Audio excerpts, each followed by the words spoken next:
Politycy wywołują duchy, wracają demony przeszłości, czyli dziadostwo ministra Czarnka. Przepowiednia wróżbity Macieja, czyli moja. Czeka nas więcej warzyw w polityce, a konkretnie buractwa. Jaka praca, taka płaca. Do roboty, bo przy tej inflacji w przyszłym roku przez miesiąc będziecie pracować za darmo. Najnowsza spiskowa teoria: kto rządzi światem? Masoni, iluminaci, reptylianie, deep state? Nie.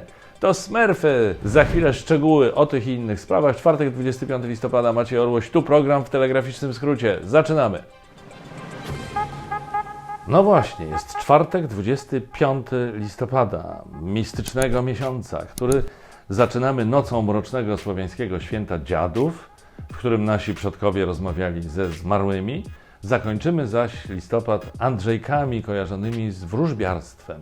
Pozdrawiam. Jeśli dodamy do tego nagłe i jak co roku zaskakujące skrócenie się dnia i to, że z pracy większość z nas wychodzi już po zachodzie słońca, to chyba zrozumiecie mój dzisiejszy mroczny nastrój. Jest to nastrój, który skłania mnie do snucia wizji i głoszenia przepowiedni. Zacznę jednak od tych, których ogarnął podobny nastrój i najwyraźniej pogańskim zwyczajem zasięgnęli języka u duchów. W szczególności spokoju ostatnio chyba nie zaznały dusze Mieczysława Moczara i Władysława Gomułki, których podpytywano o marzec 1968 roku i o to, co stało się po zdjęciu z afisza Teatru Narodowego Nomen Omen Dziadów w reżyserii Kazimierza Dejmka. Dla przypomnienia, dejmkowska interpretacja arcydzieła Mickiewicza w społecznym odbiorze miała wydźwięk polityczny i antyrządowy, dlatego rząd spowodował ich zdjęcie. To z kolei wywołało protesty, te protesty zaś brutalną reakcję władz wobec opozycji oraz antysemicką nagonkę, która zmusiła do emigracji około 20 000 osób pochodzenia żydowskiego. Co marzec 1968 roku ma wspólnego z listopadem roku 2021 i kto teraz jest Moczarem, a kto Gomułką? Co do dokładnej obsady ról można się spierać, ale w castingu biorą udział jak dotąd małopolska kurator oświaty Barbara Nowak, minister edukacji i szkolnictwa wyższego Przemysław, mała sugestia, Moczarnek i wicepremier oraz minister, przepraszam, ale po prostu z trudem przechodzi mi to przez gardło, kultury i dziedzictwa narodowego Piotr Gliński. Zaczęło się od rekomendacji pani kurator opublikowanej na Twitterze. Odradzam organizację wyjść szkolnych na spektakl Dziady w Teatrze Juliusza Słowackiego. W mojej ocenie haniebne jest używanie dzieła wieszcza Adama Mickiewicza dla celów politycznej walki współczesnej opozycji antyrządowej z polską racją stanu. Minister Czarnek skomentował to tymi słowy: żyjemy w czasach, gdy piękno jest zdeformowane, jak choćby tam w Krakowie, gdzie zamiast dziadów powstaje dziadostwo. Bardzo dziękuję pani kurator za jej reakcję, bo nie można siedzieć cicho i milczeć właśnie w obliczu deformowania piękna i bezczeszczenia sztuki. Tu taka dygresja dla ciekawskich. Poszukajcie sobie, w jakim państwie mówiono o sztuce zdegenerowanej i wynaturzonej. Podpowiadam, w nazistowskich Niemczech. I co mieściło się w gmachu obecnego Ministerstwa Edukacji? Tego już nie podpowiem, sami sprawdźcie. A może to wszystko nasunie wam skojarzenie, czyje duchy nawiedzają dziś ministra Czarnka? Nie wiem. Wracając do naszego castingu. Piotr Gliński powiedział z kolei tak: niepokoją wszelkie takie działania, które są kontrowersyjne w sztuce i przekraczają granice tej akceptowalnej kontrowersji. Co do walorów artystycznych krakowskiej adaptacji Dziadów, nie będę się wypowiadał, bo jej nie widziałem. Zresztą pewnie tak jak pani Nowak, pan Czarnek, pan Gliński. I pewnie długo nie zobaczę, bo reklama, jaką PiS jej zrobił, tej sztuce, tym dziadom, spowodowała, że bilety rozeszły się błyskawicznie. Nie wiem, czy z taką prędkością, z jaką Donald Tusk potrafi pędzić w terenie zabudowanym. Że to już było, to nic. Polityk powinien spodziewać się, że za taką wpadkę media go będą długo grillować. Więc od tego nie da się ubezpieczyć. W innych zawodach i działalnościach o ubezpieczenie jest znacznie łatwiej. I teraz uwaga, lokowanie produktów w WTS-ie. Okay. Żeby wybrać odpowiednie ubezpieczenie, zachęcam do skorzystania z porównywarki rankomat.pl. Z jej pomocą możecie wybrać idealną dla siebie polisę, nie tylko zresztą OC. Rankomat pomaga znaleźć dopasowane do Waszych potrzeb ubezpieczenie, bo uwzględnia takie kryteria jak na przykład udział własny AC, naprawa na częściach zamiennych lub oryginalnych, a przy okazji mam dla Was kod na zwrot 150 zł przy zakupie ubezpieczenia OC. Więcej informacji znajdziecie w opisie filmu. A teraz przejdę do zapowiedzianej listopadowej wróżby przyszłości. Tak jakby mogła być wróżba przeszłości. No, wróżby w każdym razie. Otóż, kojarzycie, że jest coś takiego jak gabinet cieni, prawda? Jeszcze jak? Mówi się tak o spodziewanym składzie osobowym rządu po zmianie partii rządzącej albo przynajmniej premiera. A ja chciałem Wam wywróżyć nie gabinet cieni, a gabinet buraków. No dobrze, buraczany, gabinet buraczany. Oto zatem przemawiam do Was ja, wróżbita Maciej. Wiedzcie, że to, co chciał Wam przekazać, będzie zaiste straszne. Widzę w odmętach przyszłości nowy rząd i nowego prezydenta. Widzę w pałacu męża o pogodnym obliczu, które kryje złowrogie myśli. Rodem z Grójca jest ów mściciel, imię jego Marek brzmi, a zawołanie żadne Dudy, żadne Tuski, prezydentem tylko Suski.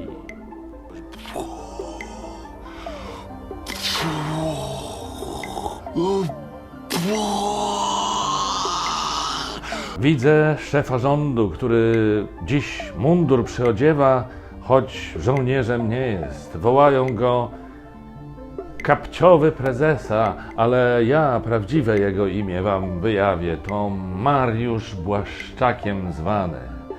Widzę ministrów. Ten, co z żołnierzami za pan brat będzie, to Bąkiewicz. Ów od chówców w niebieskich mundurach policji i od służb specjalnych to Joachim Brudziński. Olej do głów młodzieży Barbara od Nowaków lać będzie. Kulturą i dziedzictwem narodu władać będzie Dominik Tarczyński. Zdrowiem zaś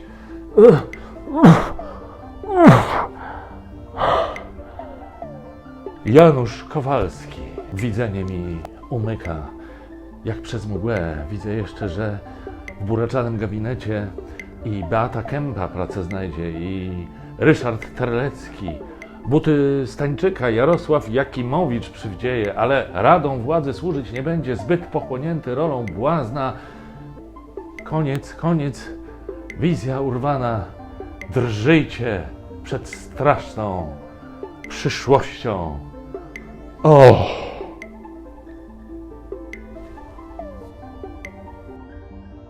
Orłoś, a co z Jarosławem Kaczyńskim będzie? Jaką masz wizję? Koniec, powiedziałem, wizja urwana. A Kaczyński był, jest i będzie prezesem, nie trzeba tutaj wróżyć nawet z fusów. Wracając do teraźniejszości. Nie wiem, czy Marek Suski już dziś wie, że zgodnie z moją wizją będzie prezydentem. I teraz zagwozdka. Czy Suski byłby lepszym prezydentem od Dudy? Mniejsza z tym. A więc nie wiem, czy Marek Suski wie, że zgodnie z moją wizją będzie prezydentem, ale według swojej własnej wizji miałby być szefem Rady Mediów Narodowych. Przynajmniej spekulacje w tej sprawie opublikował portal Wirtualne Media. Podobno o takich aspiracjach mówi się na korytarzach Polskiego Radia, którego Radzie Programowej przewodniczy Suski. Obecnie szefem Rady Mediów Narodowych jest Krzysztof Czamański, człowiek niewątpliwie inteligentny, który jak kłamie, to wie, że kłamie i to widać, że sam w te kłamstwa nie wierzy.